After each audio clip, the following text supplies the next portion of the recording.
Welcome back to Science Online Class. I am your science teacher, Mr. C.P. Barrett, and together we will see some of the more technical terms which are related to this particular chapter. That is the atoms and molecules. Last time we have talked about the two kinds of the formula are there. One is the molecular formula, that is the simple shorthand notation by which the particular molecule, or you can say any of the compound which have been made of.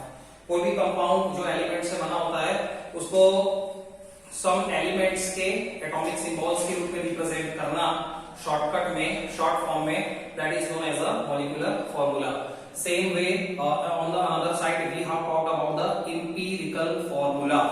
Even we have talked about the empirical formula. ठीक है? And what was that empirical formula? Same like molecular formula, but the different in sense. How? Because the empirical formula never represent the actual number of atoms by which the particular compound have been formed. ठीक है? Empirical formula कभी भी actual number of atoms को represent नहीं करता, but it represent the ratio of the elements in the simplest form and which have been always written in form of the whole number. ठीक है? Last lecture में we have talked इसके बारे में बहुत सारा हमने आपस में डिस्कस कर लिया. राइट नाउ थोड़ा सा मैं बता रहा था कि क्या पढ़ा था. Right now, see in this particular lecture we have to see the same series.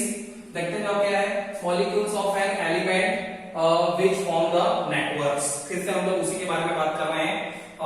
Last time I have told you empirical formula generally used in case of the ionic compounds or in case of the giant covalent bonds. ठीक है? या तो ionic compounds के case में या जो बड़े बड़े जाइंट नेचर के कोवेलेंट बॉन्ड्स होते हैं and which form the network like structure, जो कि नेटवर्क जैसा स्ट्रक्चर बनाते हैं.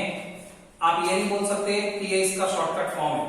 मतलब नंबर ऑफ एटम्स की जो संख्या होती है वो बहुत सारी होती है. बहुत सारे एटम्स आपस में कंबाइन होते हैं, क्रिस्टल्स के फॉर्म में होते हैं, फिर एक के बाद एक वो नेटवर्क जैसे जुड़े हुए होते हैं, है ना. Same thing we have talked about the hydrocarbons के केस में जब हम लोग बात करते हैं.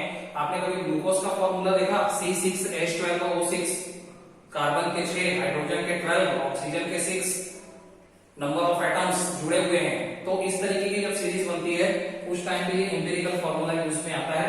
Right now see nothing, topic पे आते हैं. Network like structure, again same thing, the elements such as carbon. We are talking about the carbon. Okay, the elements such as carbon which atomic symbol is 6. ठीक है? Elements such as carbon they always form the network like structure. Some of the elements like carbon which are always form the network like structure, so they contains the large number of atoms. जब network जैसा structure कोई atom form करता है, so definite the number of atoms it may be very large, starting from the few hundreds to the few millions also, that we can't imagine. हम लोग के imagination के beyond imagination में हम लोग कल्पना भी नहीं कर पाएंगे. ठीक है ना? So a large number of atoms are always present there when any element they form the network like structure. ठीक है? आगे क्या बोला जा रहा है? Bonded together in a particular way. So जब ऐसा कोई एलिमेंट होता है which form the network like structure wherever the number of atoms it may be very large, जहां पे number of atoms की संख्या तो हजारों में बहुत सारी, and so they are always linked together. तो वहां पे उनके बीच में बॉन्ड का फॉर्मेशन होता है. कोई भी एक एटम दूसरे एटम से जुड़ता है तो हमेशा एक बॉन्ड फॉर्म होता है. So they always been attached, और you can say they always been joined together in a particular way. एक विशेष एक स्पेशल वे के तरीके से, मींस के तरीके से वो आपस में जुड़ते हैं. फॉर एग्जांपल अपन बात करें in case of the graphite and diamond. Last year 8th class में आपने डायमंड और ग्रेफाइट के बारे में पढ़ा होगा. So you may know that these are the examples of the hydrocarbons. ये हाइड्रोकार्बन्स के एग्जांपल होते हैं. And what is the meaning of hydrocarbons? Any of the compound which is generally made by the carbon and hydrogen, they are considered as a hydrocarbons. उसको hydrocarbons बोलते हैं. और hydrocarbons को ही बोला जाता है organic compounds. Right now C In case of the graphite and diamond, what happens? A large number of carbon atoms are bonded with each other. Graphite और diamond के केस के बारे में बात करें तो कार्बन एलिमेंट जो होता है actually it is a large number of carbon atoms are bonded together. Carbon और ग्रेफाइट और डायमंड के अंदर large number of carbon atoms, बहुत सारे संख्या में कार्बन एटम्स जो होते हैं they are linked together, bonded together, वो आपस में जुड़े होते हैं. ठीक है. So generally by the formula Cn, तो जो जनरलाइज्ड फॉर्म होता है वो होता है Cn, wherever the n may be the number ranging from, इस स्टेटमेंट को मैं ध्यान से पढ़ रहा हूं, आप देखते रहना. It is generally represented by the formula Cn, इसको Cn से व्यक्त करते हैं, रिप्रेजेंट करते हैं. wherever the n may be, जहां पे n हो सकता है, any of the number ranging from, जो रेंज कहां से ले रहा है 100, मतलब n की संख्या 100 से लेकर के फ्यू मिलियंस, कुछ मिलियंस तक हो सकती है. जहां पे 1 मिलियन के बराबर, 1 मिलियन इज इक्वल टू होता है 10 लाख. मतलब आप इमेजिन कर सकते हैं कि ग्रेफाइट और कार्बन के अंदर a large number of carbon atoms, they are bonded with each other. ये तो ठीक है. They are represented by the formula Cn, इनको Cn से रिप्रेजेंट किया जाता है.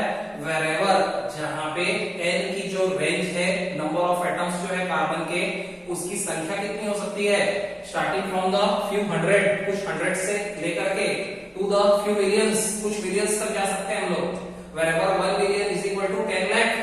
right now you can imagine. ठीक है. Depending upon the size of the sample, sample के साइज पे डिपेंड करता है कि आपने कितने बड़े डायमंड का टुकड़ा कंसीडर किया है, कि आपने कितना बड़ा कितना बड़ा ग्रेफाइट का टुकड़ा कंसीडर किया हुआ है. ठीक है. So such kind of the atoms को बोला जाता है नेटवर्क काइंड ऑफ स्ट्रक्चर. ठीक है. अब ये तो हो गया. नेक्स्ट टॉपिक पे आते हैं, मॉलिक्यूल्स ऑफ अ कंपाउंड. अब हम लोग कुछ अच्छी बात करते हैं. ठीक है. ये तो right now we were knowing that, एक इंफॉर्मेशन थी कि नेटवर्क वाले स्ट्रक्चर में होता क्या है. एम्पिरिकल फार्मूला के टर्म्स में भी हम लोगों ने यही बातें करी थी. Right now C molecules of a compound. Molecules of a compound, एक कंपाउंड के अंदर जो मॉलिक्यूल्स होता है उसके बारे में, उसका फॉर्मेशन, उसका एटॉमिक मास, बहुत सारी चीजें अपन बात करने वाले हैं. बहुत अच्छी चीज है. Look here. Elements combine with other elements. एक एलिमेंट एक्चुअल में कंपाउंड होता कैसे है, कंपाउंड का फॉर्मेशन कैसे होता है. when one kind of the element they combine with the another kind of the elements. जब एक प्रकार का एलिमेंट दूसरे प्रकार के एलिमेंट से कंबाइन होता है in a definite ratio, in a definite proportion, एक निश्चित अनुपात में, after that only there is a formation of a compound. again मैं रिपीट करता हूँ इंग्लिश में.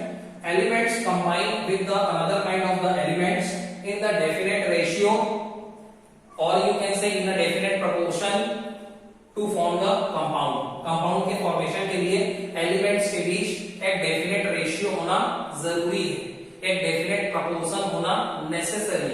Right now see some of the compound names are given here. Some और after that one table is actually given here and we will read the table. After that we will come to know so many informations. देखो for example one table is given for the different kinds of the compounds. Compounds लिखा है मैंने, पहली ID compound की है, दूसरे में मैंने लिखा combining elements, means by which particular elements that particular compound is formed. कौन कौन से एलिमेंट से मिलकर के वो कंपाउंड बनता है. ठीक है. थर्ड कॉलम में आ जाओ, रेशियो बाय मास. इसके बारे में मैंने बहुत ही स्टार्टिंग में आपको बताया था, अभी भी थोड़ा रिपीट करूंगा, no problem. Ratio by mass इस चीज के बारे में जानकारी देता है कि इस पर्टिकुलर कंपाउंड के अंदर जो इसके एलिमेंट्स हैं हाइड्रोजन और ऑक्सीजन, वो किस रेशियो में प्रेजेंट हैं. And it is always fixed, ये हमेशा फिक्स होता है और इसी को बोलते हैं रेशियो बाय मास. ठीक है. 1:8 के रेशियो में प्रेजेंट है. ठीक है. तो पहला देखो वाटर. वाटर में कंबाइनिंग एलिमेंट क्या क्या होते हैं, हाइड्रोजन और oxygen. Ratio by mass 1:8. Starting lecture के बाद सेकंड लेक्चर में ही मैंने आपको बता दिया था कि ये 1:8 निकलता किससे है बेटा, एटॉमिक मास से निकलता है. इधर साइड में थोड़ा सा देखो, होता क्या है कि हाइड्रोजन का एटॉमिक मास होता है 1. जैसे कि ये फॉर्मूला क्या है वाटर का H2O, मैं आपको निकाल करके बता रहा हूं 1:8 आया कैसे. ठीक है. हाइड्रोजन का एटॉमिक मास होता है 1। इसके पास केवल एक प्रोटॉन होता है, न्यूट्रॉन अब्सेंट होता है। ध्यान से सुनना मेरी बात को, क्योंकि इसके पहले मैंने आपको ये बताया था कि number of protons equal to number of neutrons generally होते हैं, और इसीलिए जब हम लोग एटॉमिक मास किसी का भी निकालते हैं तो डबल कर देते हैं। जैसे एटॉमिक नंबर कार्बन का 6 होता है, लेकिन एटॉमिक मास हो जाता है 12, क्योंकि there are the 6 number of protons also, there are the 6 number of neutrons also. So how we calculate the atomic mass? After it may be calculated after the addition of the number of protons with the number of neutrons. जब number of protons और number of neutrons की संख्या को आपस में add कर दिया जाता है, and after that we get the atomic mass. अब इतनी सारी चीजें फिर से बता रहा हूं। हाइड्रोजन के एटम्स हैं 2, एक हाइड्रोजन का एटॉमिक मास है 1, तो 2 हाइड्रोजन का एटॉमिक मास होगा भैया 2। क्लियर? एक ऑक्सीजन का एटॉमिक नंबर होता है 8, तो एटॉमिक मास होता है 16, क्योंकि 6 प्रोटॉन प्लस 8 प्रोटॉन 8 होता है। एक ऑक्सीजन का एटॉमिक नंबर कितना होता है भैया 8, so atomic mass will be the double of the atomic number because of 8 protons plus 8 neutrons also 16 होता है। और एक ऑक्सीजन है, तो एक ऑक्सीजन का एटॉमिक मास 16 होता है, मुझे लिखना पड़ेगा 16। 2:16 को जब अपन सिंप्लीफाई करते हैं मैथ्स की भाषा में, तो इसको काटते हैं भैया इन द टेबल ऑफ 2, 2 1 जा 2, 2 8 जा 16, आया 1:8। ठीक है, यहां से आता है। मॉलिक्यूलर फॉर्मूला क्या होता है H2O। अभी मैं जब आपको आगे में बात करूंगा तो मैं आपको ये बताऊंगा कि H2O पता कैसे चलता है कि हाइड्रोजन के 2 एटम लेने हैं, ऑक्सीजन का 1 एटम लेना है। पता कैसे चलता है कि अमोनिया का फॉर्मूला अगर NH3 है, तो यहाँ पे क्योंकि आप ये सोच रहे होंगे कि 1:8 का इसके साथ तो कोई रिलेशन ही नहीं। हम लोग बोलते हैं 1:8 रेशियो बाय मास, लेकिन फॉर्मूला बनाते हैं H2O, ये तो निकल रहा है 2:1, है ना। तो ये सारी चीजें अभी क्लियर हो जाएंगी आपको, देखते रहो बस, आप तो बस देखते जाओ। नेक्स्ट बात करते हैं ammonia. Ammonia is a compound, it has been made by the 2 different elements, ये 2 अलग अलग एलिमेंट्स के कॉम्बिनेशन से बना है। एक तो नाइट्रोजन जिसका एटॉमिक सिंबल होता N, दूसरा हाइड्रोजन जिसका एटॉमिक सिंबल होता H। ठीक है भैया, N और H, nitrogen hydrogen. Ratio by मास है 14:3। अब ये 14:3 कैसे निकला वो तो मैं बताऊंगा, और इसका फॉर्मूला होता है NH3। 14:3 इस तरीके से निकला क्योंकि नाइट्रोजन और हाइड्रोजन, ठीक है, फॉर्मूला होता है NH3। नाइट्रोजन का एटॉमिक नंबर होता है भैया 7। कितना होता है 7। कार्बन का 6 होता है। इसके बाद नेक्स्ट नंबर में जो एलिमेंट आया है that is the nitrogen. Nitrogen का एटॉमिक नंबर होता है 7 number of protons plus 7 number of neutrons, तो 7 प्लस 7 मिला के कितना हुआ 14, तो atomic mass of nitrogen is 14। Hydrogen का होता है 1। How many hydrogen atoms are there 3, तो 3 हाइड्रोजन एटम्स के हिसाब से कितना लिखना पड़ेगा 3। क्या 14:3 को और सिंप्लीफाई कर सकते हैं? No, because 3 is a prime number, इसलिए 14:3। नेक्स्ट देखो, थर्ड है बेटा हाइड्रोजन क्लोराइड, जिसको हम लोग सामान्य सी भाषा में हाइड्रोक्लोरिक एसिड भी बोलते हैं। क्या बोलते हैं? Hydrochloric acid. इसी को हाइड्रोजन क्लोराइड भी बोलते हैं। ठीक है, क्यों बोलते हैं आगे पता चल जाएगा आगे वाले लेक्चर में आपको। सो हाइड्रोजन क्लोराइड बना है हाइड्रोजन और क्लोरीन एटम से, 2 डिफरेंट एलिमेंट से बना है, एक तो हाइड्रोजन दूसरा क्लोरीन, और इसका फॉर्मूला होता है HCl, और इसी को हाइड्रोक्लोरिक एसिड के नाम से भी आप जानते हैं। जब भी आप न्यूट्रलाइजेशन रिएक्शन का फॉर्मूला लिखते हैं तो आप NaOH सोडियम हाइड्रोक्साइड को इसी के साथ रिएक्ट कराते हैं, है ना, याद आ गया होगा। अब हाइड्रोजन क्लोराइड के बारे में बात करें तो भैया हाइड्रोजन एटॉमिक मास कितना होता है 1, क्योंकि न्यूट्रॉन अब्सेंट होता है, नंबर ऑफ प्रोटॉन्स 1 होते हैं, इसलिए एटॉमिक मास हुआ 1। क्लोरीन का एटॉमिक नंबर होता है 17। उस हिसाब से एटॉमिक मास आप बोलेंगे 34, लेकिन ऐसा हर बार नहीं होता है। 34 इसका एटॉमिक मास नहीं होता है, कुछ ज्यादा होता है। कितना होता है मैंने आपको बताया भी था, 35.5 मींस 35.5, 35.5, ठीक है ना। तो इसका हो जाएगा 1:35.5। आगे तो सिंप्लीफिकेशन का कोई चांस ही नहीं। नेक्स्ट देखो carbon dioxide. Carbon dioxide it has been made by the two different elements, one is the carbon, second is the oxygen. सही है। फॉर्मूला क्या होता? CO2 होता। ठीक है। अब CO2 का रेशियो बाय मास में निकाल के बता रहा हूं। CO2 कार्बन का एटॉमिक नंबर कितना होता है? 6। एटॉमिक मास कितना होता है? 12। 6 प्रोटॉन प्लस 6 न्यूट्रॉन। सो 12 के लिए मुझे लिखना पड़ेगा 12 रेशियो। ऑक्सीजन का एटॉमिक नंबर होता है 8, एटॉमिक मास होता है 16। एक ऑक्सीजन का कितना होता है? 16। ऑक्सीजन कितने हैं यहाँ पे? 2, तो 16 के साथ 2 का इंटू करते हैं तो मुझे मिलेगा 12 रेशियो 32। अब इसको मैं सिंप्लीफाई करूंगा तब मुझे ये मिलेगा 3:8। देखो 4 की टेबल से घटाते हैं। 4 3 जा 12, 4 8 जा 32। ये 3:8 आपको इस तरीके से मिलता है। आई डोंट थिंक आपको ये कोई समझाएगा फ्यूचर में, बट मैंने समझा दिया। CO2। अब next thing which we have to talk about actually, उसमें मैं आपको ये समझाता हूं। एक और टेबल अपने को बनाना पड़ेगा बेटा, लुक हियर, और उस टेबल से हम सब समझेंगे कि ये फॉर्मूला एक्चुअल में बनता कैसे। इफ आई वांट, हो सकता है मैं उसको छोड़ भी देता, लेकिन छोड़ना नहीं है। That we have to see. Look here, इसमें 2 और चीजें निकालनी पड़ती हैं। ठीक है। देखो मैं आपको बता रहा हूं। फॉर एग्जाम्पल वाटर का केस कंसीडर करते हैं। ठीक है। वाटर क्या होता है? H2O। 2 और कॉलम याद करते हैं। एक तो मैं बोलता हूं ratio by mass. Ratio by mass water के केस में कितना होता है? 1:8 होता है। कैसे पता चला? अभी निकाला तो था, यहां पे लिखा भी हुआ है। सही है बात। आगे यहां पे अपन एक और कॉलम बनाते हैं, उसमें हम लोग लिखते हैं बेटा एटॉमिक मास। क्या लिखते हैं? Atomic mass. ठीक है। Atomic mass ratio. Atomic mass ratio याद रखना ध्यान से बेटा। वाटर H2O, एक ही एग्जांपल लेते हैं। एक और एग्जांपल लेकर के मैं आपको बहुत अच्छे से समझाता हूं। Water is what? H2O। Ratio by मास क्या होता है? 1:8। मतलब हाइड्रोजन और ऑक्सीजन के जो एटम्स हैं उनका जो सिंपलेस्ट फॉर्म है, एटॉमिक मास का जो रेशियो है वो 1:8 है। That's why we call it ratio by mass. ठीक है। Water you can see, look here, है ना। थर्ड में देखो atomic mass ratio. Atomic mass ratio, atomic mass hydrogen का कितना होता है? 1। रेशियो ऑक्सीजन का कितना होता है बेटा? ऑक्सीजन का रेशियो कितना होता है?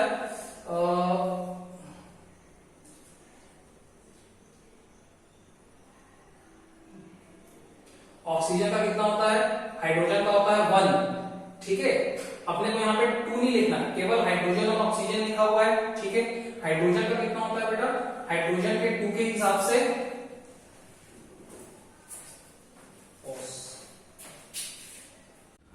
Okay, we were discussing the some of the compounds. Okay, what actually where we have reached, see here, we were talking about the some of the compounds name and how they have been formed, and right now what I want to tell you, ठीक है, please you have to just focus your eyes only at the boards पे ही केवल आंखें रखना, then only you can learn what exactly I want to tell you. Right now see, in my last lecture also I have made the 2 tables. Board में अगर आप देखेंगे तो आपको 2 टेबल्स नजर आ रहे हैं. These are the, पहला टेबल मैंने बनाया, that already how we discussed with you in my last lecture. Last lecture में ये ऑलरेडी डिस्कस किया जा चुका है. फिर से वही टेबल मैंने बनाया है फ्रंट में, और लास्टली वो टेबल बनाया है जिसके बारे में आपको मैं लास्ट टाइम बता रहा था. Okay, right now see what is there, again we will come to know. देखो हम लोग एक्चुअल में बात क्या करने वाले हैं वो भी थोड़ा सा बता दूं, so that the interest will be there in front of you. What exactly we want to do, कि कोई भी जो केमिकल फॉर्मूला होता है, फॉर एग्जांपल वाटर का होता है H2O. ठीक है, तो H2O पता कैसे चलता है कि ये H2O होगा कि HO होगा कि H2O3 होगा, ठीक है, इसके बारे में बात करने वाले हैं। तो बेटा सी, दोनों टेबल के कॉम्बिनेशन से इसको बनाया जा सकता है। So first you will see the first table. First table को मैं थोड़ा सा एक्सप्लेन करता हूं, आप ध्यान देंगे, focus your eyes here only. मैंने क्या लिखा, compound, so many different covalent compound I have taken। मैंने थोड़े से covalent compounds लिए हुए हैं। covalent compound already you are knowing it, wherever the sharing of electrons will be there। ऐसा compound which is formed after the sharing of the electrons, उसी को बोला जाता है covalent compound। मैंने 3-4 एग्जांपल ले लिए, पहला वाटर, दूसरा अमोनिया, तीसरा carbon dioxide, very common, and fourth one is the hydrogen chloride. And hydrogen chloride is also known by the another name hydrochloric acid, जिसको HCl बोलते हैं। यहाँ पे मैंने लिखा elements। Elements means by which particular thing that water is made of। Water is made of by the which different kinds of the elements, उसके नाम। Water बनता है हाइड्रोजन ऑक्सीजन से H2O, ठीक है। अमोनिया नाइट्रोजन हाइड्रोजन से बना, carbon dioxide carbon and oxygen, and same like that hydrogen chloride बना है हाइड्रोजन एंड क्लोरीन एलिमेंट से, ठीक है। Ratio by mass, ratio by mass इस चीज को इंडिकेट करता है कि a particular compound is made of the different kinds of the elements. So always we know that the elements which make the compound there is a definite ratio by their mass. जितने भी elements होते हैं जो किसी भी particular compound को form करते हैं, so they always combine in a definite ratio और इन अ डेफिनेट प्रोपोर्शन। वो हमेशा या तो एक डेफिनेट या फिक्स्ड रेशियो में या प्रोपोर्शन में ही कंबाइन होने के बाद बनते हैं। और इसके ये कैसे निकलता है बेटा, that we have calculated according to the atomic masses of the different elements. Different elements के जो एटॉमिक मासेस होते हैं उन्हीं का ये रेशियो होता है। Same thing I have written and in my last lecture, okay, हम लोगों ने अभी ये डिस्कस कर चुके हैं, ये सारी चीजें डिस्कस्ड है कि 1:8 कैसे आता है, 14:3 अमोनिया का कैसे आया। 14:3 ये बात इंडिकेट करता है कि अमोनिया में जो नाइट्रोजन और हाइड्रोजन है, so the ratio of nitrogen is 14 here and the ratio of hydrogen is 3 here, okay. Means अब इसका मतलब ये भी हुआ कि अगर वाटर का सैंपल आप कहीं से भी ले आओ, either you will take the sample of water from the tap water ले लो, या आप नदी से ले आओ या पॉन्ड से ले आओ, अलग अलग सोर्सेस ऑफ द वाटर से आप वाटर के सैंपल ले आओ, उसमें जितना जो भी हाइड्रोजन और ऑक्सीजन होगा they will be always present by the ratio 1:8। 1:8 इस बात की जानकारी देता है। इसका मॉलिक्यूलर फॉर्मूला होता है H2O।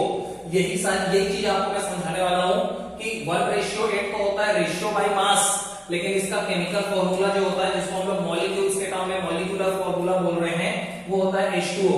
Same like that ammonia, ratio by mass 14:3, formula होता है NH3। Same like that carbon dioxide, ratio by mass 3:8, carbon is present in the ratio 3 with the oxygen ratio which is 8 right now, ठीक है, atomic mass का ratio है, इसलिए इसको ratio by मास बोला गया है। Formula CO2। Same like that hydrogen chloride, you can C made by the two different elements hydrogen and chlorine, ratio by mass 1:35.5 and it is the ratio of the atomic masses with the formula, what is the molecular formula of the hydrogen chloride, HCl। so this first table is complete। right now we will come to the second table।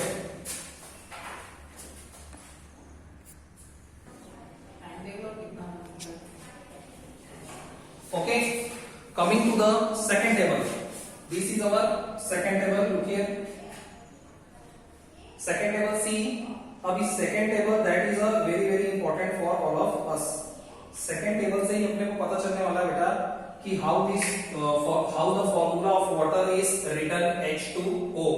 बाद में जब आपको मैं बताऊंगा कि how we can form the chemical compound, उसमें भी आपको वैलेंसी के टर्म्स में आप पता कर सकते हैं इस चीज को। अभी आपने वैलेंसी के बारे में स्टडी किया नहीं हुआ है, तो दूसरे मेथड से हम लोग इसके बारे में बात कर रहे हैं। सारी चीजें इंटरलिंक्ड है, आपस में जुड़ी हुई है। सी, कंपाउंड लिया मैंने, एक ही कंपाउंड लिया, क्या लिया, वाटर। वाटर एलिमेंट कौन कौन से एलिमेंट से बना है बेटा, hydrogen and oxygen. What is the atomic symbol of hydrogen here, H। What is the atomic symbol of oxygen here? O. Clear? आगे रेशियो बाय मास, ध्यान रखना रेशियो बाय मास हाइड्रोजन का कितना है, तो पुराने वाले टेबल से अपने को पता चलता है 1:8.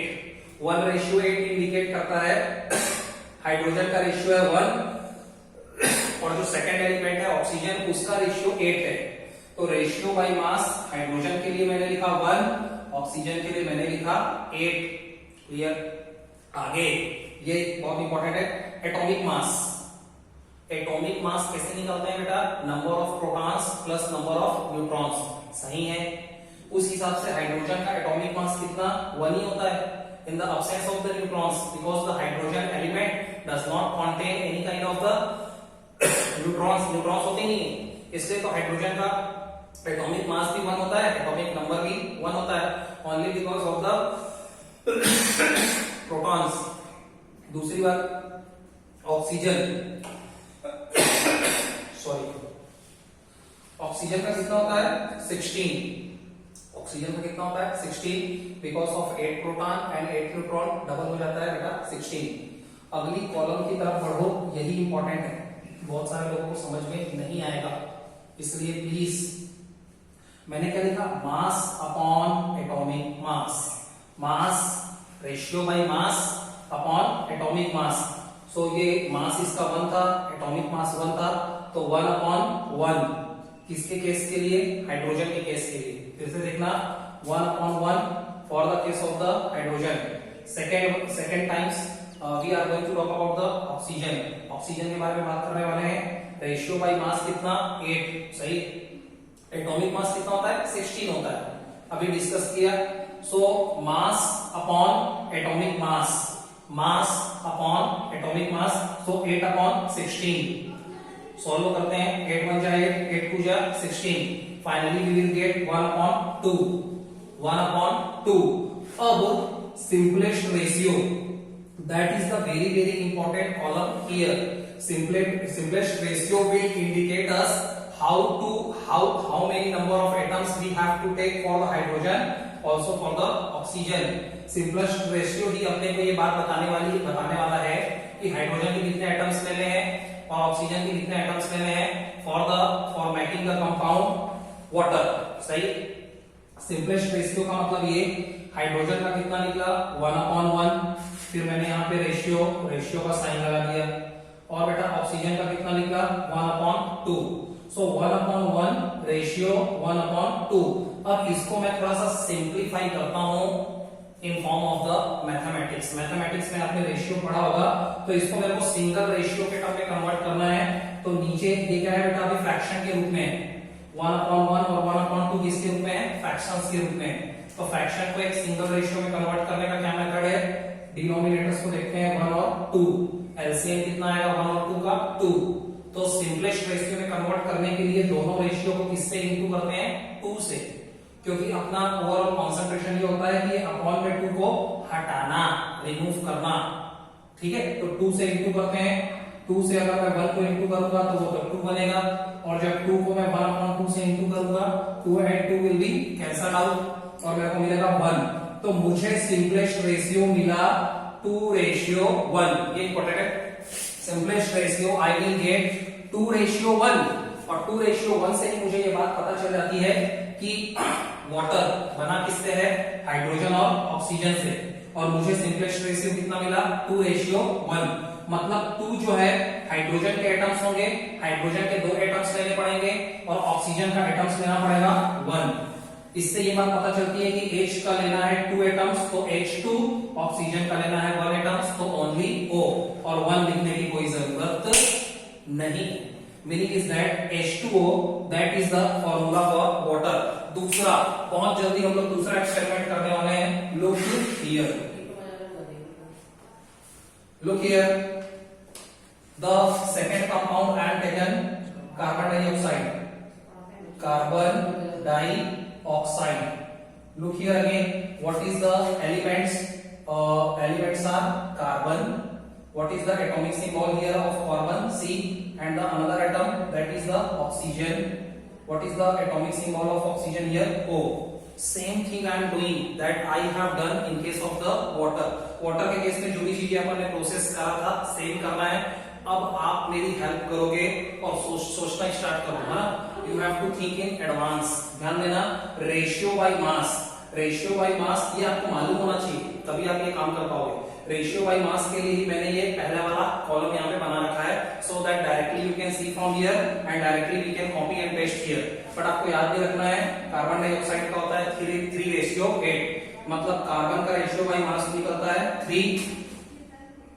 Wait, this is the 3 here and oxygen का निकला 8। अच्छा, ये 3:8 आया किस कैसे है, that also I have explained you, वो भी मैं आपको बता चुका हूं।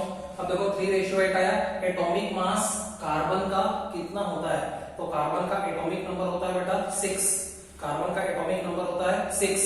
और मैंने आपको बताया था when we calculate the atomic mass, जब हम लोग एटॉमिक मास के बारे में बात करते हैं तो डबल लेते हैं, क्योंकि 6 नंबर ऑफ प्रोटॉन भी होंगे, 6 नंबर ऑफ न्यूट्रॉन भी होंगे, तो 6 2 जा 12।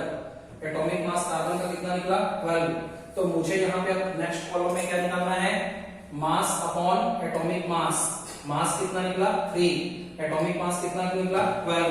3 अपॉन 12 को सॉल्व करते हैं, 3 1 जा 3, 3 4 जा 12, कितना मिला मुझे 1 अपॉन 4। क्या मिलता है 1 अपॉन 4। आगे same thing I have to do for the oxygen also.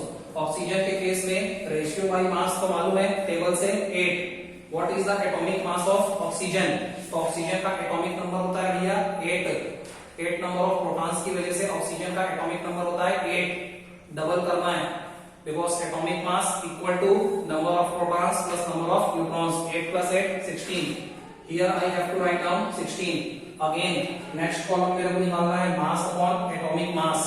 बहुत अच्छा खेल है ये, आपको बहुत मजा आएगा। आप अलग अलग कंपाउंड के लिए ट्राई करना, मैं 2-3 एग्जांपल दे रहा हूं। मास अपॉन एटॉमिक मास, तो 8 अपॉन 16 करना पड़ेगा, ठीक है।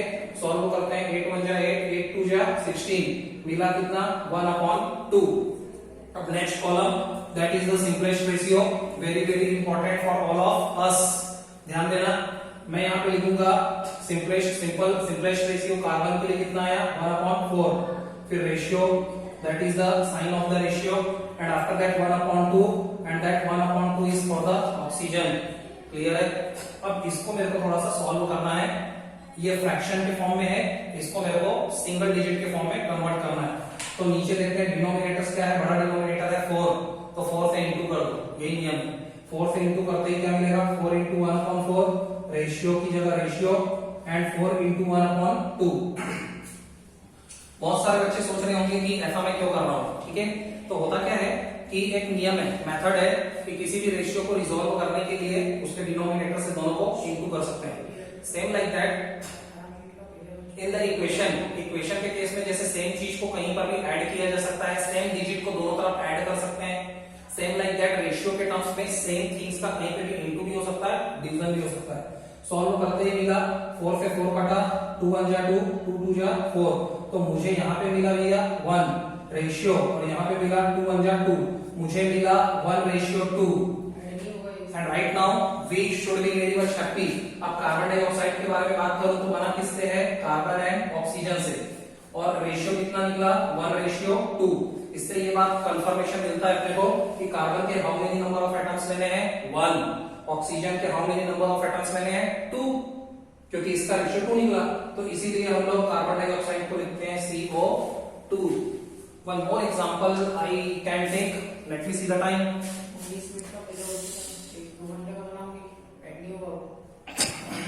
चलो ठीक है, इन 2 एग्जांपल से आई थिंक आपको काफी कुछ क्लियर हो चुका होगा, समझ गए होंगे आप। चलो एक और ले लेते हैं, फॉर एग्जांपल अमोनिया। अमोनिया का केस और ले लेते हैं, बाकी आप ट्राई करते रहना घर में। अमोनिया किससे किससे बना है, अमोनिया बना है नाइट्रोजन एंड हाइड्रोजन। थोड़ा सा फास्ट देखते हैं बेटा, रुकिए। अमोनिया बना nitrogen and nitrogen, spelling wrong है, nitrogen hydrogen. Ratio by mass nitrogen का कितना होता है, सर्च करो 14, और इसका कितना होता है 3। एटॉमिक मास नाइट्रोजन का निकालना है, तो एटॉमिक नंबर नाइट्रोजन का होता है बेटा 7। एटॉमिक नंबर नाइट्रोजन का होता है 7, तो उसका double number of proton plus number of neutron 14 ही होगा। सेम लाइक दैट हाइड्रोजन का एटॉमिक मास तो होता है 1, मालूम है, ठीक है। अब यहाँ पे मास अपॉन एटॉमिक मास करना है, सो 14 अपॉन 14 करेंगे, कटने के बाद आएगा 1 upon 1। Same like that hydrogen के लिए निकालेंगे तो 3 अपॉन 1 करेंगे, सॉल्व तो कर नहीं सकते तो ये आएगा 3 अपॉन 1 ही रहेगा। 3 अपॉन 1 की जगह 3 अपॉन 1। सिंपलेस्ट रेशियो के लिए मुझे लिखना पड़ेगा 1 अपॉन 1 रेशियो 3 अपॉन 1, और दोनों तरफ डिनोमिनेटर में 1 और 1 है तो किसी चीज की इंटू और डिवाइड करने की जरूरत नहीं है, 1 को छोड़ा जा सकता है। मुझे मिलेगा 1 रेशियो 3। इधर देखना, मेरे को किसका फॉर्मूला बनाना है, अमोनिया।